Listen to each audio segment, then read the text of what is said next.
काशीदीप prime news में आपका स्वागत है। ताज़ा खबरों को देखने के लिए गुफरान अहमद के साथ जुड़े रहे। सरसंचालक मोहन भागवत 1 जुलाई को विंध्याचल स्थित देवरहा बाबा आश्रम पर विशेष पूजन अर्चन के लिए आ रहे हैं। आश्रम पर वह 5वीं बार अखंड भारत के संकल्प की सिद्धि के लिए साधना करेंगे। रात्रि विश्राम के बाद अगले दिन दोपहर 1:30 बजे सड़क मार्ग से वाराणसी के लिए रवाना होंगे। अखंड भारत की संकल्प सिद्धि के लिए हनुमान जी की विशेष साधना करेंगे। इस दौरान पवन पुत्र रामदूत हनुमान को 5000 किलो बेसन का लड्डू अर्पित करेंगे। मोहन भागवत के आगमन को देखते हुए जिला प्रशासन सुरक्षा व्यवस्था में जुटा है। सोमवार को मोहन भागवत गाजीपुर से शाम 4:30 बजे मिर्जापुर के लिए सड़क मार्ग से रवाना होंगे।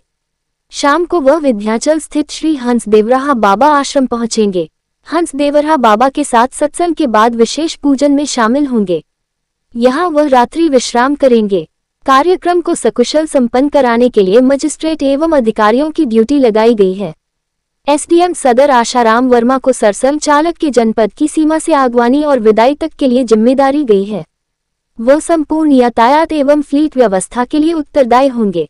श्री हंस देवरहा बाबा आश्रम में कार्यक्रम स्थल भक्त अगला निवास पर सदर तहसीलदार शक्ति प्रताप सिंह की ड्यूटी लगाई गई है। आश्रम व निवास स्थान गौशाला दक्षिणी गेट से आश्रम मोड़ तालाब के उत्तरी पूर्वी कोने तक के प्रभारी व आश्रम मोड़ तालाब के उत्तरी पूर्वी कोने से भक्त निवास भवन व मंदिर तक डिप्टी कलेक्टर भरत लाल सरोज की ड्यूटी लगाई गई है। सेफ हाउस पर सदर तहसील के नायब तहसीलदार राहुल मिश्रा की ड्यूटी लगाई गई है। मोहन भागवत हनुमान जी की विशेष पूजन अर्चन के दौरान 5000 किलो लड्डू अर्पित करेंगे। रात्रि विश्राम करने के बाद वाराणसी के लिए रवाना होंगे। बाय अतुल कुमार सक्सेना, आश्रम व्यवस्थापक। रिपोर्ट गुफरान अहमद, मिर्जापुर।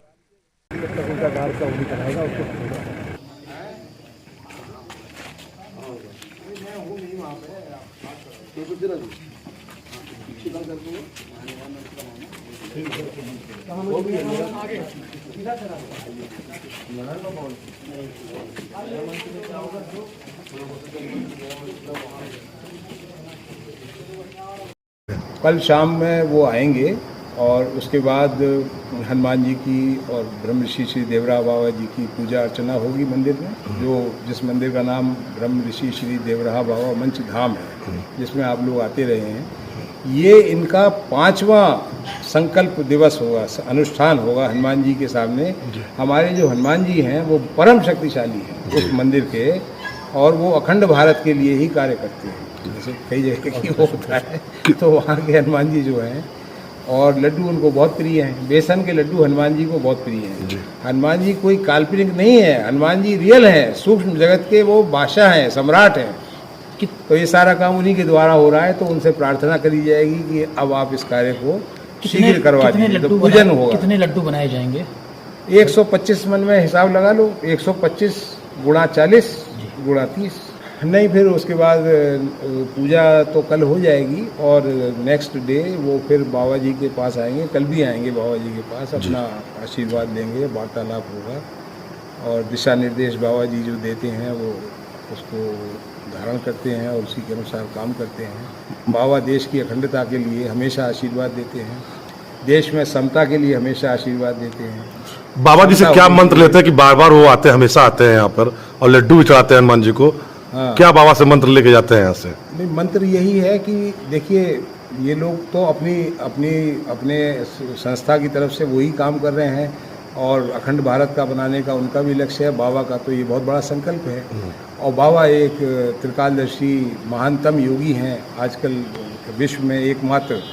तो बाबा का तो लक्ष्य यही है कि अखंड भारत का निर्माण शीघ्र होना चाहिए, क्योंकि अखंड भारत के निर्माण से ही पूरे विश्व में शांति और समृद्धि आ सकती है। नहीं तो लोग एक दूसरे को मार पीट करके ख़त्म कर देंगे।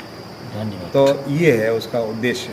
ये आध्यात्मिक मंच है, पर आध्यात्मिक मंच भी राजनेताओं की तलाश करता है। उनको तलाश कर करके ढूंढ के उनको सिलेक्ट करके सत्ता के शिखर तक पहुंचाता है। सत्ता के शिखर तक आप कहोगे वो तो इलेक्टोरेट पहुंचाती है, वो एक अलग बात है।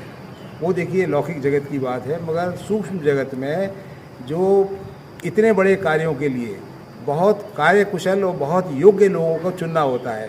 तो वो चुनाव किसका है? महायोगियों का चुनाव है, किसी व्यक्ति का चुनाव नहीं है। महायोगी जो सारे भविष्य को जानते हैं, पीछे को भी जानते हैं, त्रिकालदर्शी महायोगी है, पीछे भी जानते हैं, वर्तमान भी जानते हैं, आगे को भी जानते हैं। तो उनका ही ये चुनाव है, उनका सिलेक्शन है, हमारे दोनों बाबा जी का, महायोगियों का, कि मिस्टर मोहन भागवत, श्री नरेंद्र मोदी और योगी आदित्यनाथ, ये 3 लोगों का नाम बाबा हमेशा लेते हैं कि इन तीनों को दिव्य शक्तियों के द्वारा, उनके द्वारा चुना गया है। और ये जब तक सत्ता में रहेंगे, जब तक अखंड भारत का निर्माण नहीं हो जाता और सनातन धर्म का वैश्वीकरण नहीं हो जाता, और वो प्रक्रिया चल रही है।